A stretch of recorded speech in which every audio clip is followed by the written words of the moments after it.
The system is completely freaking rotten. Opt out, buy Bitcoin. It's really that simple. The Pandora Papers leak exposes yet again the insane hypocrisy of the global elites and that they are lying to you all of the time. Also, some more optimistic news today as a raft of new countries is looking to pass cryptocurrency legislation. And of course, we'll dive into the technicals as Bitcoin is nearing $50,000. My name's Lark. Every day I make videos talking about cryptocurrency investing, so if that's a topic you would like to learn some more about, make sure you subscribe to the Lark Davis channel, click on the notification bell so you know when I put out new videos, and of course, tap on that thumbs up button for the YouTube algorithm. Now let's go ahead and turn over to the charts to get started off with. We can see here, Bitcoin has now closed a daily candle above that resistance. We were just talking about this important line of resistance right here yesterday. We have now closed our daily candle above that on rising volume as well, which is pretty good. We did get up to nearly $50,000 today, $49,750 approximately, before we saw resistance coming into play. That, as I was mentioning yesterday, is our next key zone for resistance for Bitcoin.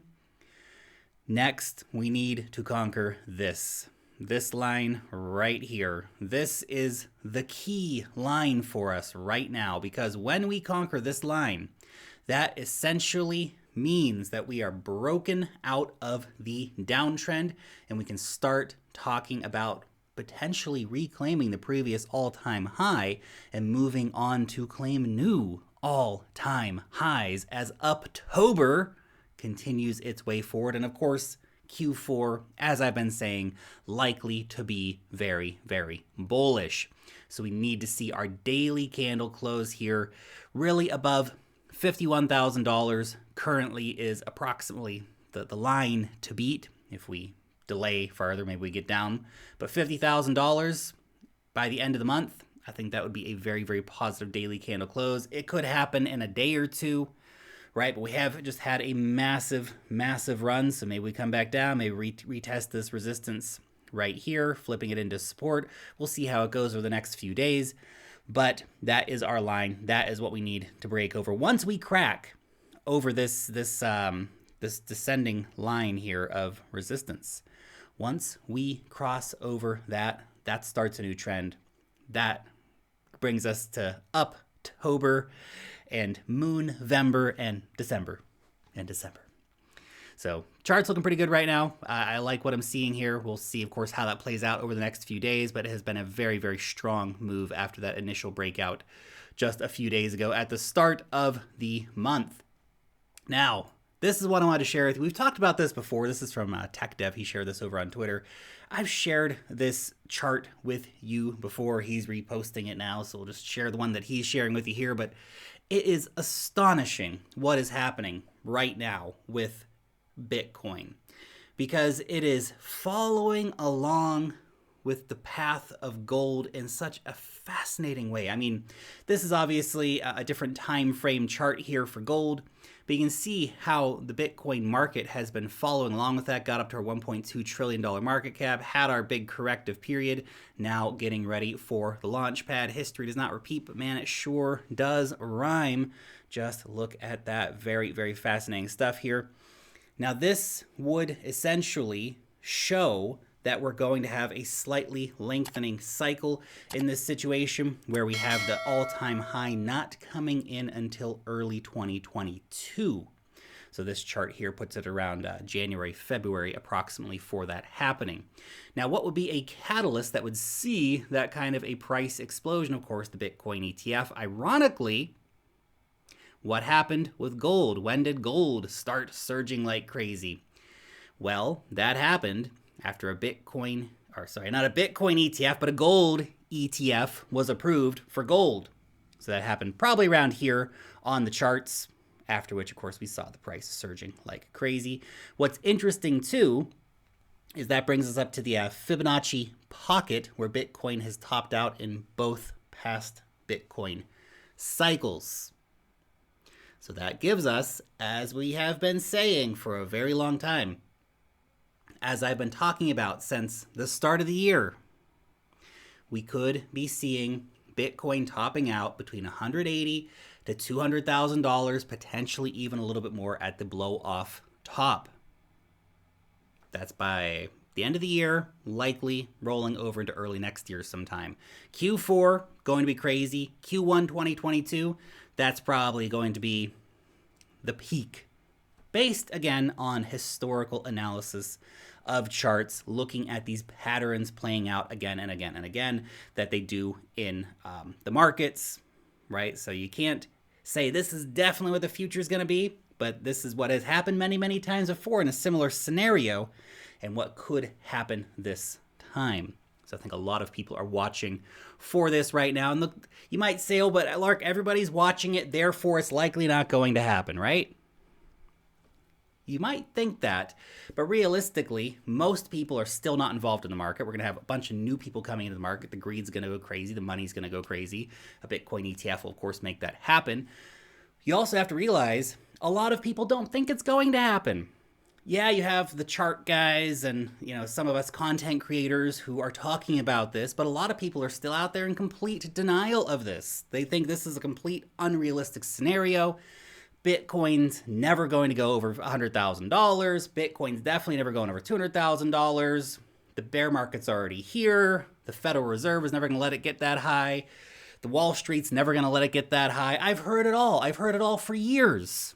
Back when Bitcoin was still under $20,000, I literally had to deal with years of people saying, Bitcoin is never going to get a new all-time high. It's over, it's done, it's never coming back. The powers that be are keeping it down. There's a lot of people who don't believe this is going to happen, and those people are going to be stuck on the sidelines when it does. I'm glad that I own Bitcoin right now, personally. By the way, if you want to earn some passive income on your Bitcoin, you got to check out Celsius. You can earn 6.2% on your Bitcoin, 5.35% on your Ethereum, and 8.88% on your dollar stablecoins. Use the link down below to start your account, and you will get a $50 Bitcoin bonus when using the code LARK. Now, let's get into the news. So, half of El Salvador is now using Bitcoin. So 3 million Salvadorans are now using the Chivo Bitcoin wallet. So what that means is that within about a month of El Salvador giving Bitcoin to their citizens, there are now more people in El Salvador with a Bitcoin wallet than with a bank account. Remember, 70% of El Salvador unbanked. Bitcoin is literally banking the unbanked in El Salvador, giving these people financial freedom and financial options. This is super cool. Also, a nice little bit of incentive to get people to go out and to use Bitcoin is that if you are living in El Salvador, you'll get 20 cents off per liter of fuel when paying for your fuel using Bitcoin. Very cool way, of course, to incentivize people to get out there and actually use Bitcoin, try Bitcoin, spend Bitcoin. Nice. I like it. I like it a lot. Now, El Salvador has been doing very, very well, to be honest, with their Bitcoin initiative so far, and it's catching attention. People are paying attention to what is going on in El Salvador. It's the test case, and people want to see how it plays out. And I think we are seeing a lot of countries going, wow, that's actually really interesting. We need to get on board. Tonga might be the next country to legalize Bitcoin. Small Pacific island nation. Beautiful little place, stuck in the middle of the Pacific. You might think, oh, come on, Lark. It's just a little country. That's not such a big deal. Who cares if Tonga does it? I care if Tonga legalizes Bitcoin because Bitcoin should be for everybody, everywhere. Tonga is a country that has a lot of migrant workers who come to New Zealand and Australia, other countries, and they send money home. And how do they send money home? Using dirty rip-off middlemen like Western Union. Legalizing Bitcoin, letting people accept Bitcoin payments, and creating the rails for Bitcoin remittances would be a massive thing for Tonga. It would bring a lot more money into the country because right now, basically, you have Western Union robbing an entire nation of their wealth. Bitcoin fixes that problem. Fixed it in El Salvador, it's going to fix it in Tonga too. Uruguay also one step closer to releasing comprehensive cryptocurrency regulations. Now, they've been talking about this for a bit. It's not necessarily a news story, but it's a news story that they are getting closer to bringing those crypto regulations out. Now, we don't think that they're going to go the legal tender route like they did in El Salvador, but we could see Bitcoin basically being legalized for payments within the country, so you can buy and sell stuff using cryptocurrencies, not just Bitcoin, of course, any cryptocurrencies, or perhaps a short range of cryptocurrencies, but certainly not just Bitcoin. But we're coming. It's and again, it's another little nation. I think, oh, Uruguay, Lark, it's just a little South American country, right? It's just a little country. It's just a company. It's just this. It's just that. And before you know it, it's everywhere. Everyone is using it. We're seeing other countries getting on board too, because you know what? It's not all just little countries. Little countries count too. I like little countries. They're important. Everyone should have access to crypto and have crypto freedom. But I got a big country for you too, okay, all you guys out there want a bigger country. Brazil looking to legally recognize cryptocurrency for payments. So as they say here, soon Brazilians will be able to buy houses, cars, even McDonald's using cryptocurrencies. Big stuff. That's big stuff. Brazil's it's one of the world's biggest economies. It's one of the world's biggest population countries, and 250 million people, something like that in Brazil. Absolutely massive. Now, Brazil, very interesting. They've been pushing those cryptocurrency innovations, right? They're the second country to launch a Bitcoin ETF. America, come on, man, get with it. Brazil, here we go. This will be massive if it passes. It's in bill stage, obviously. We need to get it passed into law, et cetera, et cetera. Man, this is a cool step in a great direction. It puts Brazil in a great situation for so many things, for people being able to have financial freedom within the country, remittances, all that kind of stuff. So that's big. That's a really, really big story. I'm really excited to see that. Let's watch, of course, how it plays out, see if the bill gets passed, see what the final wording of that bill is when it does pass. We're seeing positive regulations coming from a lot of countries, which is important to underline because, yeah, I know the whole China thing happened. It was negative. And I know the USA, it's a mixed bag sometime of positive things happening, like with Texas. We were talking about that yesterday. And then on the other hand, you have, the bad infrastructure deal, and you have the SEC, but generally US not like anti-crypto. They just want to regulate the heck out of it. They want to be in control of what's going on with crypto, make sure they get all their tax money. But it's nice to see these other countries innovating as well at a regulatory level. Final story for today. The Pandora Papers. The follow-up to the Panama Papers and the Paradise Papers and all the other leaks that have happened over the last years. But here we go. This is an interesting story. I just want to share it with you quickly. I'm sure you've already heard a bit about it, but basically this shows that the richest and most powerful people in the world are hiding all of their assets offshore. Not that it's any real surprise that this is happening. Obviously, it's an open secret. Everybody knows it goes on.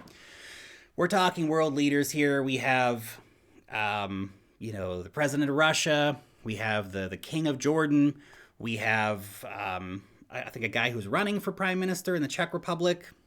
It's crazy. Lots of people, right, who are buying properties, storing wealth, hiding it all in offshore accounts. A lot of this has just been exposed. And I just wanted to bring this up because it just makes you realize how disgusting and rotten the entire political establishment is globally. All of these dirtbags are out there. What do? They're passing laws. They're working with regulators. They're out there saying, cryptocurrencies are used for money laundering. Therefore, it's bad. We have to crack down on it. Cryptocurrencies are used for crime. All this crime's going on with cryptocurrency. Oh, it's used to offshore money. Cryptocurrencies are used to avoid taxes. All of that is true, by the way. It's just that the amount of it happening is like a tiny, tiny, tiny fractional amount, because when you realize that cryptocurrencies are blockchains and it's all freaking public, you realize that doing any kind of nefarious activities using cryptocurrencies, except Monero, obviously, but using anything else, Bitcoin, Ethereum, stablecoins, it's a terrible idea because it's all traceable back to you. However, the dollars, the banks, it's all super opaque. It's all happening in the dark. We have the world leaders out there lecturing you all the time. You have to, pay all your taxes. And they're passing all these things to make sure that if anybody with over like $600, I think, in payment apps in the USA are going to have to report that to the authorities. All of this stuff, they're going after crypto in a massive way. They're saying all this crime's happening in crypto, but here's the reality of what the Pandora Papers showed. Those people are raging hypocrites.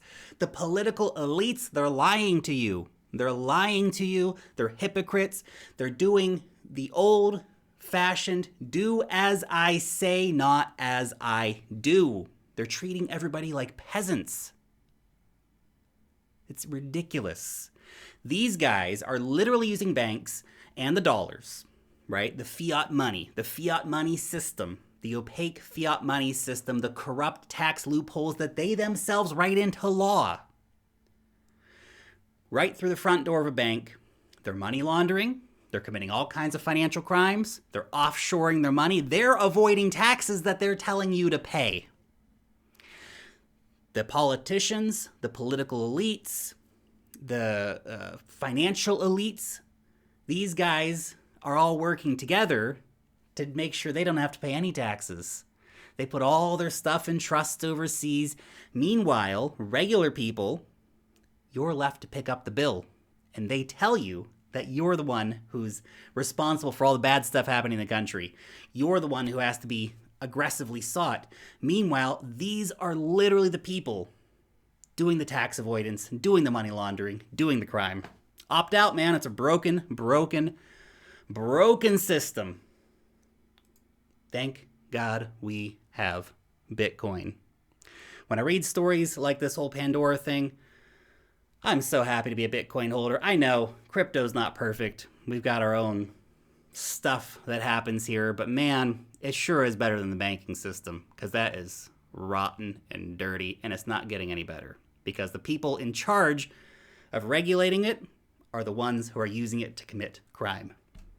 There you go. Anyway, just my 2 satoshis for the day.